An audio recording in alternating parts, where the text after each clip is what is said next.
So this is my Insta360 onex2 connected to a USB-C power source. If I press on the power button,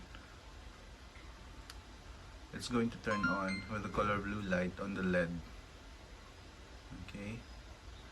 However, if I start taking out the USB, it's gonna die anytime soon. You can see that the battery is still almost full there, but it's gonna die if not connected to the USB-C. There, it died already. Now I'm gonna turn it on, but it has the battery fully charged. I'm using a third-party battery this time because the original battery has some leak somewhere here. I don't know if you can see it. Yeah, here there's a leak that you can see. So here, the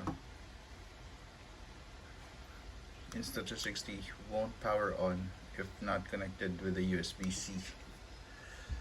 But if I connect the USB-C power source again, connected to the plug, it's gonna turn on. So it means it's not taking power from the battery.